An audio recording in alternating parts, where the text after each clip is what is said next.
pero no puedo. Bendícelos, Señor. En el nombre de Cristo Jesús te lo pedimos. Amén.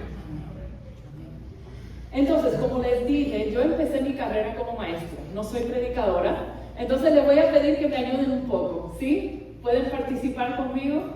Ok. ¿Qué es lo primero que uno piensa cuando oye bla, bla, bla? Palabras y palabras. Ay, esa persona es mucho de bla, bla, bla, ¿verdad? Habla mucho, pero no tiene sentido, no tiene profundidad. Palabras, puras palabras. Pero hermanos, les voy a decir que esto también forma la parte de mayordomía. A lo mejor dicen, ¿cómo es posible? ¿Cómo eso forma parte de mayordomía? Muchas veces cuando pensamos en mayordomía, ¿cuál es la primera palabra que nos viene a la mente? Dinero, ¿verdad? O lo que decimos, talentos, ¿verdad? Usamos las T's para recordarnos de la mayordomía, ¿verdad? Tenemos el tiempo. Dios nos da a cada uno 24 horas, cada día, ¿verdad? Somos mayordomos de ese tiempo. ¿Cómo lo usamos?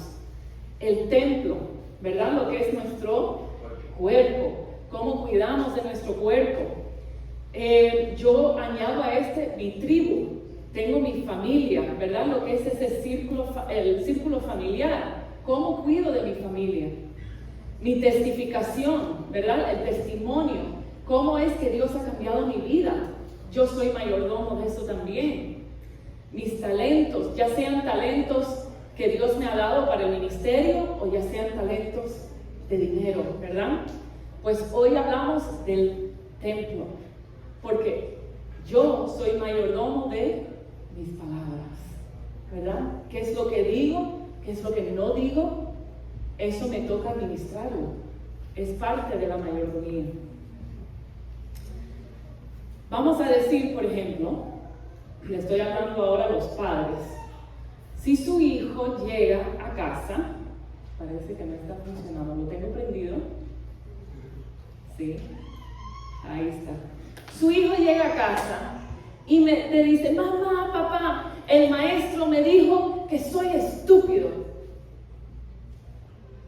¿Cómo reacciona usted? Sienta a lo mejor ese calentón que empieza por abajo, ¿verdad? Esa ira. Mira que si me ponen a ese maestro ahora aquí enfrente. ¿Es cierto o no es cierto? ¿Qué pasa si a un hombre otro le dice, eres un tonto? Es lo mismo, ¿verdad? Pasa igual. En cambio,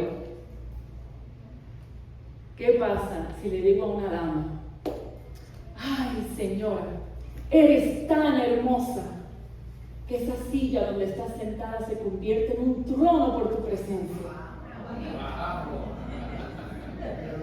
Es otra sensación completamente diferente, ¿verdad? Oh, uno se siente así como, qué alegría que le da, como que se siente uno liviano, ¿verdad? Como que, wow. Es increíble. Lo que en cambio uno puede decir, oye, eso es mucho bla, bla, bla. ¿Importan las palabras? ¿Qué les parece? ¿Alguna vez te has arrepentido de algo que dijiste? ¿Has perdido el sueño pensando, obsesionando sobre esa conversación? Ay, ¿por qué tuve que decir eso? ¿Verdad? Vamos a mirar juntos en las Escrituras, a ver qué nos dicen de las palabras. Vamos a empezar en el libro de Proverbios. Miremos en Proverbios 12.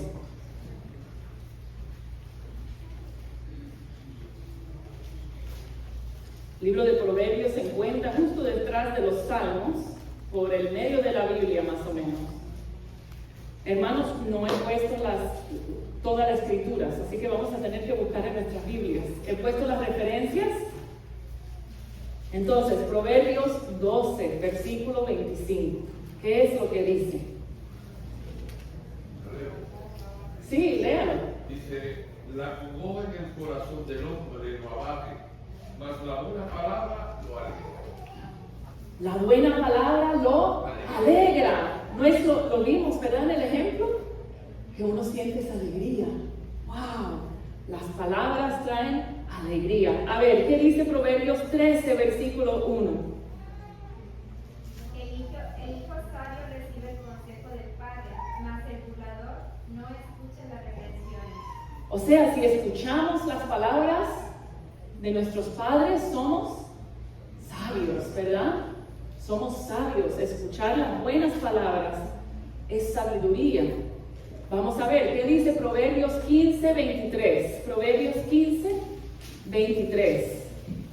El hombre se alegra con la respuesta de su boca, y la palabra a su tiempo. ¡Cuán buena! La palabra a su tiempo, cuán buena es. ¡Wow! Las palabras, increíble, ¿verdad? Lo que pensamos otra vez, en cambio el bla, bla, bla, o las palabras a su tiempo. Seguimos al próximo, Proverbios 16, 24. A ver, por este lado, ¿alguien lo tiene? 16, 24. Panal de miel son los frutos suaves, suavidad al alma y medicina para los huesos. Medicina para los huesos. Panal de miel. ¿A quién le gusta la miel? A mí me gusta la miel. Es dulce y rica, ¿verdad?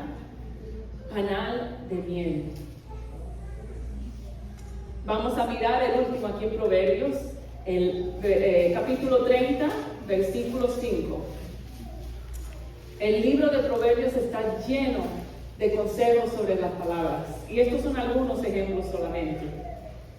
30, versículo 5. Dice, toda palabra de Dios es limpia. Amén. Él es escudo a los que en Él esperan. La palabra de Dios es limpia, limpia.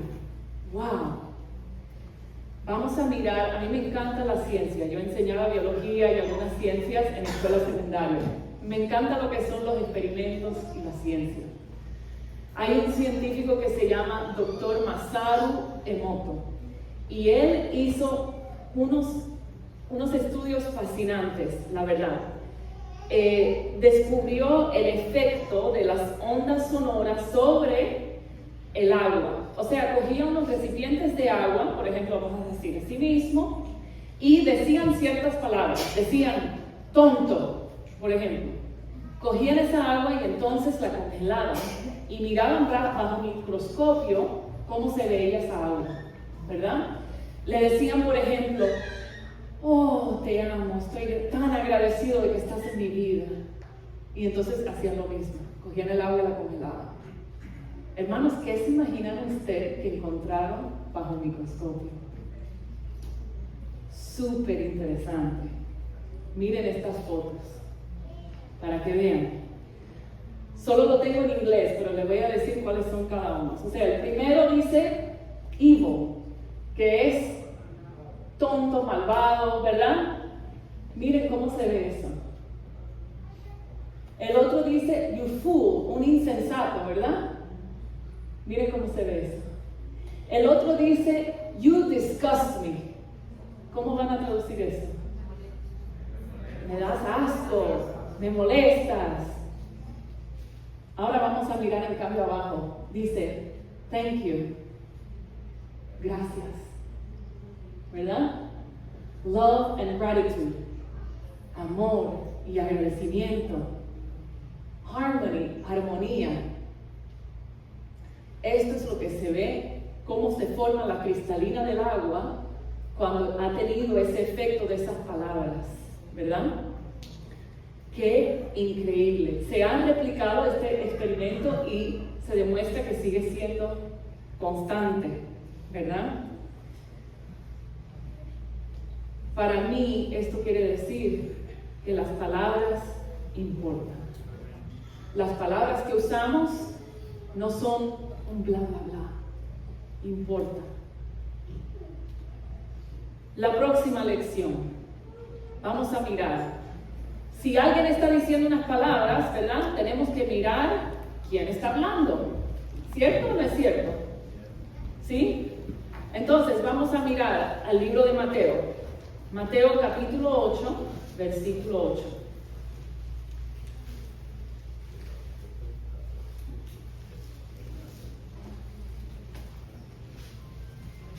Mateo capítulo 8, versículo 8.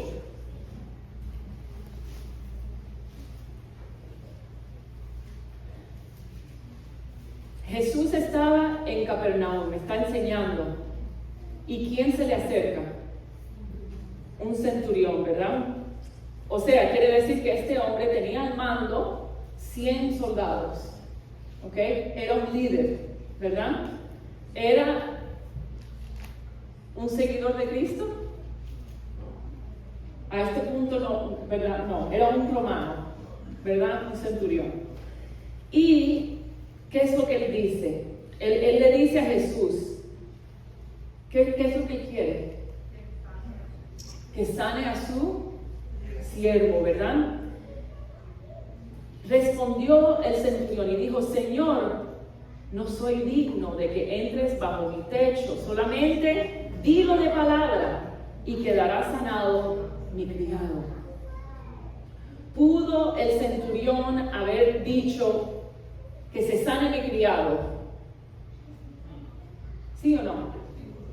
Lo podía haber dicho, ¿verdad? ¿Iba a tener el mismo efecto? ¿Por qué? Porque el centurión no es Dios, no tiene el poder que tenía Cristo. Él lo reconoció y dijo, si tú dices la palabra, él será sano. ¿Verdad? ¿Quién está hablando? ¿Quién tiene que decir la palabra? Dios. Si no, no tiene ese poder. ¿Verdad? Vamos a mirar en Mateo 4, versículo 4. Mateo 4, versículo 4. Aquí tenemos la experiencia de Cristo. ¿Dónde estaba Cristo? Primero fue bautizado, ¿verdad? Por Juan el Bautista. Justo después de eso, ¿qué pasa? Pasa Cristo entonces al desierto, ¿verdad? Pasa al desierto. Y tuvo ciertas tentaciones. Fue la experiencia una de las experiencias más difíciles de la vida de Cristo, mientras que estuvo acá, ¿verdad? ¿Y cómo es que él le responde a Satanás? Satanás lo estaba atacando, lo estaba tentando, no lo dejaba tranquilo, ¿verdad? ¿Y qué dice Jesús? Escrito está. No solo de pan vivirá el hombre, sino de ¿qué? Toda palabra que sale de la boca de Dios. Podía haber dicho de cualquier palabra, pero no. ¿Qué es lo que dice? De la palabra de Dios. ¿Quién habla? ¿Quién habla? Vamos a mirar el libro de Juan, capítulo 1. Libro de Juan, capítulo 1.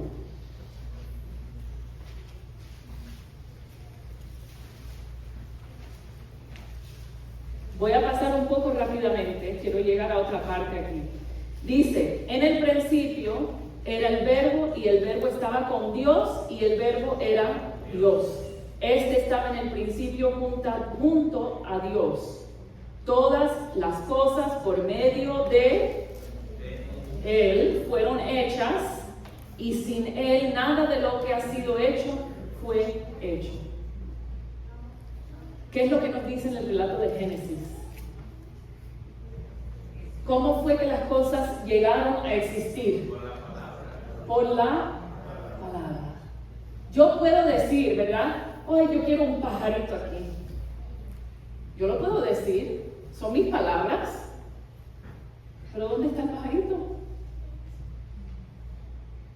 No tengo pajarito. ¿Y por qué? Porque no soy Dios. Solo Dios puede decir esa palabra y acontece. ¿Quién habla? ¿Quién habla? ¿Es importante? Sí. Tenemos que examinar la fuente. ¿De dónde vienen esas palabras? ¿Verdad? Cada día hay voces que nos están buscando nuestra atención. Cada día Dios te está tratando de hablar, ¿verdad? Pero a la misma vez también hay las presiones del trabajo, está a lo mejor tu jefe, está tu familia también que te está hablando. Hay personas insensatas que te están hablando. Hay que examinar la fuente. A veces Dios usa a otros cristianos para mandarnos un mensaje, ¿verdad? Y es importante escucharlo, llevarlo a Dios y decir, ¿será cierto o no? Si Dios nos está hablando, tenemos que escuchar. Amén. Y ahí de verdad que está el poder para poder hacer lo que tenemos que hacer, ¿verdad, hermanos? Gloria a Dios. Es importante examinar de dónde vienen esas palabras.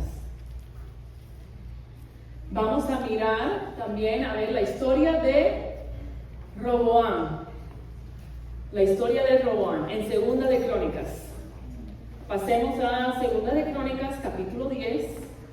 Esto se encuentra en el Antiguo Testamento. Está después del libro de Reyes. Primero y Segundo Reyes, Primero y Segundo de Crónicas.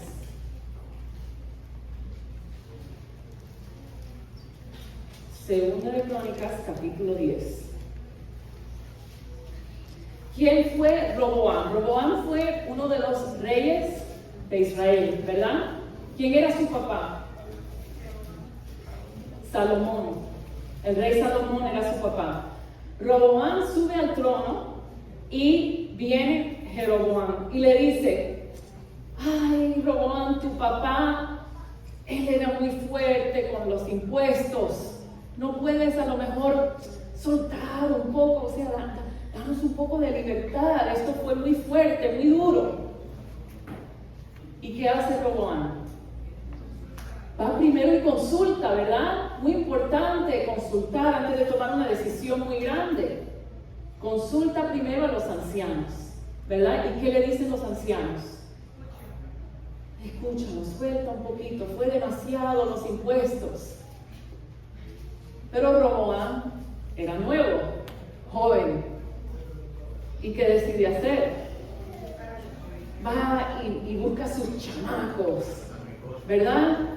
Yo soy mitad cubana, y dice, oh, compadre, dime aquí qué vamos a hacer. Estoy usando un poco de imaginación, ¿verdad? ¿Me lo permiten? La Biblia no nos dice eso directamente, pero él sí fue y buscó a sus amistades, buscó a los jóvenes. ¿Y qué le dicen los jóvenes? No, ponle los mismos, enséñales que tú eres el que manda, el fuerte, ¿verdad? ¿Y qué decidió hacer Roboam? Le hizo caso a los jóvenes. Él dice el versículo 8, mas él, dejando el consejo que le dieron los ancianos, tomó consejo con los jóvenes que se habían criado con él y que estaban a su servicio. ¿Cuál fue el resultado? Se dividió el reino. Ahora tuvimos a Judá e Israel, ¿verdad? Las palabras son tan importantes. Dice en Profetas y Reyes, dice, cuán tristes y rebosantes de significado son las palabras, y con él todo Israel. Porque también nos dice que con Roboam, o sea, se fue todo Israel con esto, en este problema. El pueblo al cual Dios había escogido para que se destacase como luz de las naciones circundantes, se apartaba de la fuente de su fuerza y procuraba ser como las naciones que le rodeaban. Así como con Salomón sucedió con Roboam. La influencia del mal ejemplo extravió a muchos. Y lo mismo sucede hoy en mayor o menor grado con todo aquel que se dedica a hacer el mal. No se limita al tal la influencia del mal proceder. Nadie vive para sí. Nadie perece solo en su iniquidad. toda la vida es una luz que alumbra y alegra la senda ajena, o una influencia sombría y desoladora que lleva hacia la desesperación y la ruina. Eso se encuentra en Profetas y Reyes, en la página 68. A medida que estaba estudiando esto, me dio mucha tristeza, porque tenemos muchos ejemplos en la Biblia de personas que se fueron por el mal camino, por ciertos consejos que se les dio, ¿verdad? Pero también hay unos ejemplos positivos. Pienso en la historia de Nabal y Abigail, ¿verdad? La Biblia nos dice que Abigail era un hombre tonto, insensato, malvado, para así decir. Pero en cambio tenía una esposa que tenía mucho amor, que amaba a Dios. Y no les voy a entrar en esta historia, pero les doy tarea para que esta tarde se lo lean. Se encuentra en 1 Samuel capítulo 25. Ella, por sus palabras, por ir y hablar con David, salvó a todo el otro pueblo, vamos a decir, o la comunidad de ella, ¿verdad? Por sus palabras. Y termina siendo esposa de David, ¿verdad? Ok, les voy a contar una historia. Y a lo mejor nunca han escuchado hablar de ella. Antes que yo tuve la oportunidad de oír un poco de ella, nunca había oído su nombre. Se llama Anna Moore. ¿Alguien ha oído hablar de ella? Ella fue importante en la historia del adventismo cuando la iglesia adventista primero se estaba formando. Ella nació en el 1809 y falleció en el 1868. Nació en Nueva Inglaterra, en Connecticut. Y desde niña tenía un amor para servir. Creció durante el tiempo que había esclavitud. Habían problemas donde los indios, los nativos, los estaban mudando y sacando. Y ella no aguantaba esa injusticia. Y quería servir. Pidió una y otra vez al grupo de misión en Boston que la enviaran a África. Pero ni modo, porque era mujer y era soltera. Y en ese tiempo, no. Esos enviaban parejas o familias para ir de misioneros. Entonces se tuvo que aceptar que la iban a mandar a Oklahoma para trabajar en una escuela con los indios, los nativos en ese tiempo. Entonces va y sirve, pero sigue esa inquietud dentro de ella que Dios me está llamando a África. Entonces regresa y sigue orando y orando hasta que finalmente se le da. Pero justo antes de ella irse a África, había una campaña evangelística en el mismo pueblo y era Haskell. ¿Han oído hablar de Haskell? Haskell fue uno de los fundadores de la iglesia adventista y ella fue a esa campaña. Empezó a escuchar. Resulta ser que no solo había una campaña evangelística, sino que Haskell se estaba quedando en el mismo hotel donde ella se estaba quedando. Y empezaron a estudiar, a corresponder, y ella se fue a África. Pasan los años, está en África, estaba trabajando con un grupo. Si han oído de la película Amistad, que salió, con ese grupo es que ella estaba trabajando cuando ellos regresaron a África. Estaba sirviendo allí de misionera. Ella sigue correspondiendo con Haskell a través de cartas, porque en ese tiempo eso era lo único que había. Cada mes o 2 meses venía una carta. Y ella escribió en una de esas cartas y dice: puedes considerar que ahora tienes adventistas del 7º día en nuestra misión aquí en África. Ella todavía no era adventista. No solo dice tienes adventistas, sino tienes adventistas. Increíble. En ese tiempo más o menos era que la iglesia justo se estaba fundando. O sea, no existía en sí, vamos a decir, la iglesia adventista, así de nombre. Eran los mileritas primero que creían en el adventismo, pero no habían adventistas del 7º día. Increíble. Ella Les voy a cortar la historia porque es una historia un poco larga.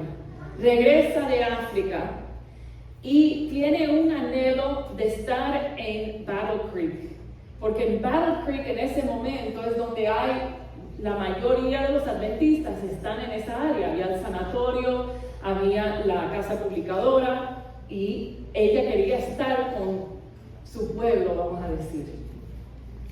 Durante el tiempo que pasó en África siguió estudiando y estudiando, y cuando regresó a los Estados Unidos estaba lista para bautizarse.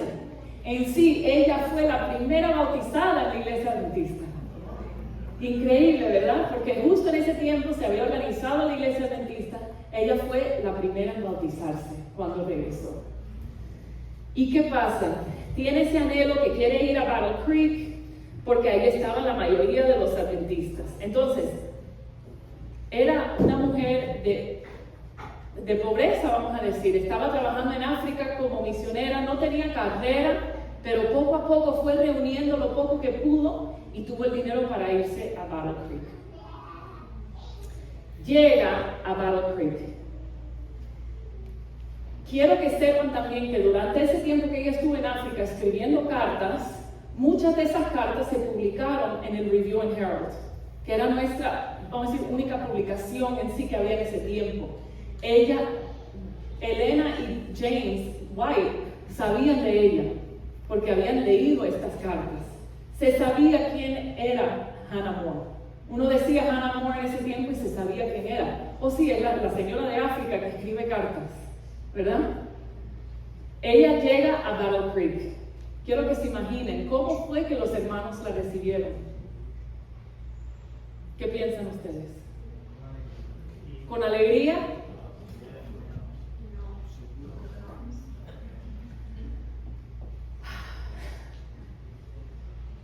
Me da ira escuchar esta historia.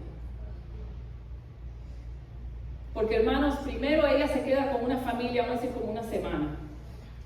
Entonces va al sanatorio. Ella fue a la iglesia adventista.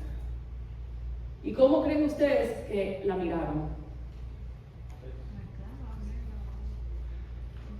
¿Quién es esta? Se pasaban hablando. Qué rara. Esta mujer como que tiene demasiadas opiniones, como que es una mujer muy fuerte, vamos a decir. No se viste igual que nosotros. En ese tiempo estaba empezando la reforma de la vestimenta en la iglesia adventista, ¿verdad? Ella no tenía el dinero para hacerse nuevos trajes, aun si hubiera querido hacerlo.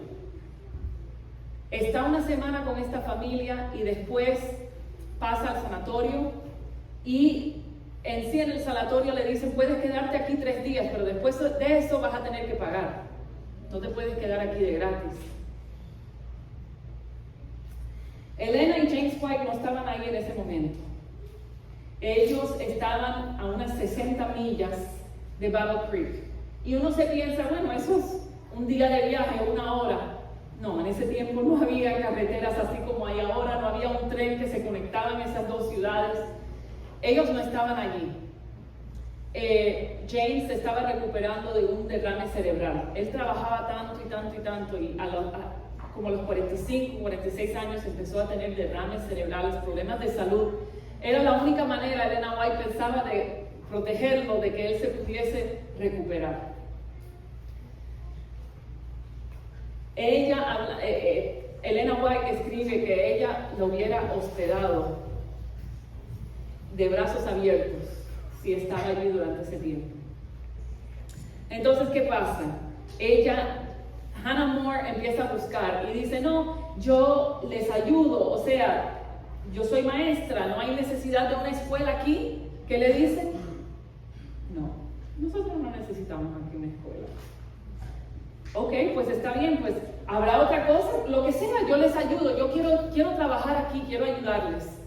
No necesitamos nada. ¿Y qué sucede? Ella no encuentra su lugar, no encuentra cómo acoplarse en ese lugar. No tenía dinero, no tenía recursos. Termina yéndose a otra familia misionera que ella conocía, que eran congregacionalistas. Sí. Sí, gracias. Y ahí la hospedan. O sea, la aceptan como si fuese parte de su familia.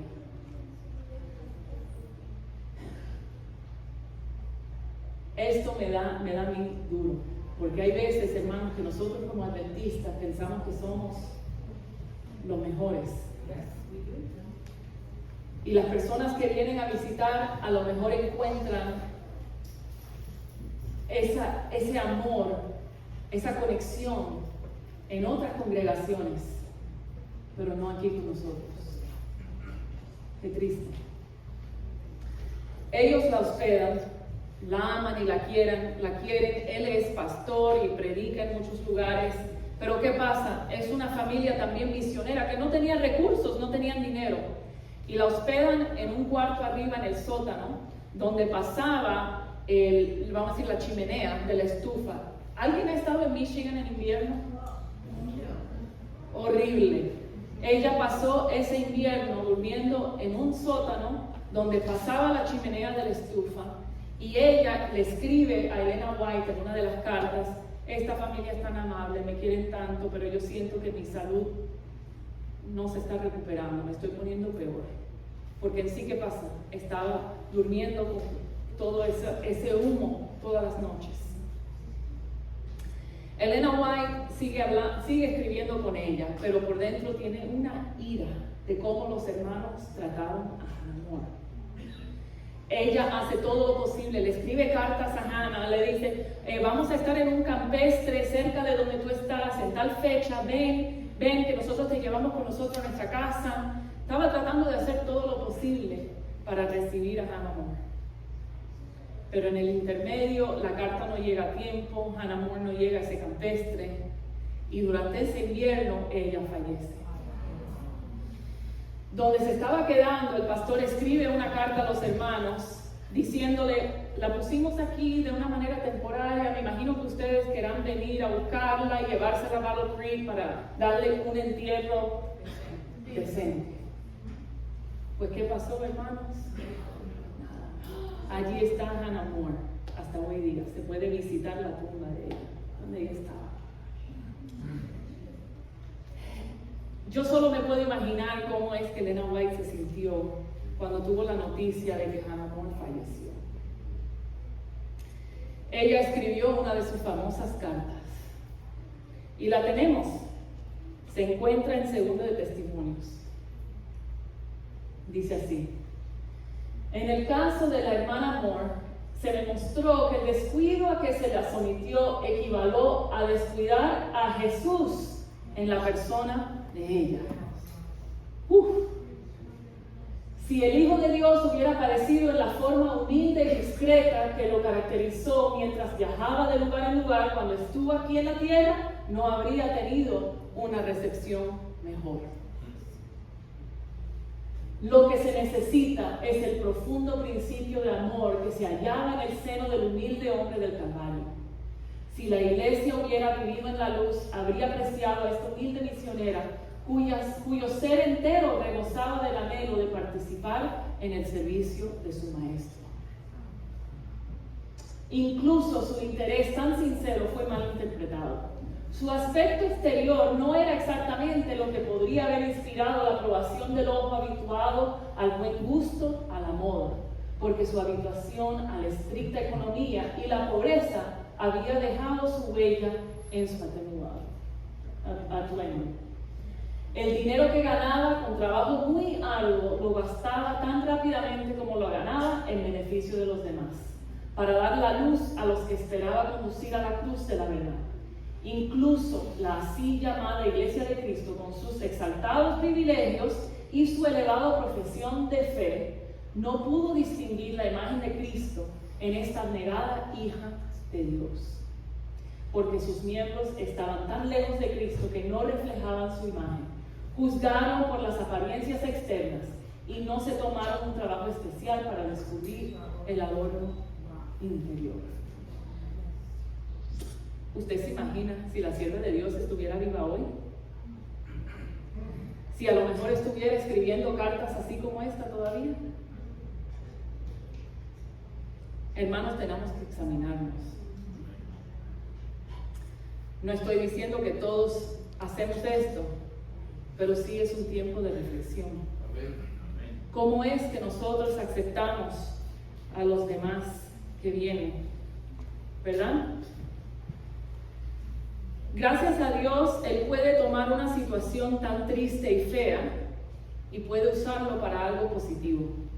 Cuando Elena White escribió esta carta, fue como una reunión, vamos a decir, como la primera conferencia general, que ahora va a pasar una este año, ¿verdad? Y ellos leyeron esta carta, algo muy positivo pasó. Durante esa reunión decidieron que iban a hacer una sociedad para para huérfanos, para viudas y para los indigentes o homeless, indigentes. Ajá. Y de esa asociación que empezó, hoy tenemos Adventist Community Services y ABRA como resultado de todo eso. Pero también tenemos cartas donde vemos que Elena White tenía un remordimiento, una tristeza, diciendo: estamos ahora listos para empezar a mandar misioneros, vamos a mandar a Andrews, si solo Hannah More estuviese viva para ayudarnos. Ella tenía ya toda esa experiencia, lo había hecho, sabía las conexiones, sabía cómo moverse, conocía tantas lenguas, había aprendido los dialectos en África, tenía un don increíble, pero los hermanos no estaban listos, no tenían la humildad de Cristo para aceptarlo. Las palabras tienen influencia. Tal como vimos los consejeros de Roboam, tal como vemos aquí los hermanos, cómo fue que ellos trataron a Hannah More, qué fue lo que dijeron. Las palabras tienen influencia. Hay un estudio de Berkeley, este es el último punto que voy a hacer, donde tomaron 300 participantes, dividieron esos en 3 grupos. Todos los grupos recibieron consejería personal, pero a un grupo se les asignó, dijo, van a escribir una carta de agradecimiento a una persona una vez a la semana por 3 semanas. El otro grupo se le dijo, van a escribir de las experiencias más negativas que han tenido en su vida. Y el otro grupo solo recibió la consejería personal. ¿Qué pasa? Al final empiezan a mirar cuáles fueron los resultados. Las personas que escribieron cartas de agradecimiento reportaron una salud mental significativamente mejor 4 o 12 semanas después de haber escrito esa carta. Increíble, ¿verdad? Lo escriben una semana, pero 3 meses más adelante todavía sienten esos efectos. Esto sugiere que escribir cartas de agradecimiento puede ser beneficioso no solo para personas sanas y equilibradas, sino también para quienes enfrentan problemas de salud mental. El agradecimiento. En el Ministerio de Curación encontramos esto. El agradecimiento y la confianza abren el corazón al poder sanador de Dios. Las energías de todo el ser se vivifican y triunfan las fuerzas de la vida. Los estudios científicos están encontrando lo mismo. Están apoyando lo que la sierva de Dios nos dijo hace muchísimos años. Con esto, hermanos, yo diría que las palabras también tienen poder. Miramos, ¿verdad? Nuestro cuerpo está compuesto ¿de qué mayormente? De agua. Vimos el experimento con el agua, ¿verdad? Imagínense qué pasa en un cuerpo humano cuando yo digo palabras positivas, de agradecimiento y de amor. Pasa lo mismo, ¿verdad? Entonces, si miramos, las palabras importan. Tenemos que examinar la fuente, de dónde vienen esas palabras. Las palabras tienen influencia y las palabras tienen poder. Las palabras que yo os he hablado son espíritu y son vida. Eso nos dijo Cristo, ¿verdad? Él quiere que nosotros tengamos vida, que tengamos vida abundante, pero también nos llama a que nosotros seamos una fuente para darle vida a los demás que están alrededor de nosotros. Las personas que a lo mejor están en tristeza, en tinieblas. Hermanos, que seamos un pueblo que emana vida a los demás también que nos rodean, por el poder de Cristo. Y solo por su poder lo podemos hacer. Yo espero que cuando venga una Hannah More por esta puerta, no la saquemos afuera, pero que seamos, que le amemos, que le recibimos, que somos un pueblo acogedor, como lo quiere Cristo. Muy pronto viene el día que vamos a estar reunidos por la eternidad. Y como les dije antes al principio, lo que importa son las personas que hemos traído con nosotros. Vamos a poder ver a Hannah More, vamos a hablar con ella. Y estoy segura de que Cristo le va a decir, mira, quiero que veas todas las personas que pudiste tocar a través de mi poder. Hermanos, ese es mi deseo. Que pensemos bien cuáles son las palabras que yo estoy usando cada día. Porque eso importa. Puede traerle vida a otra persona. Pongámonos en pie. Vamos a orar.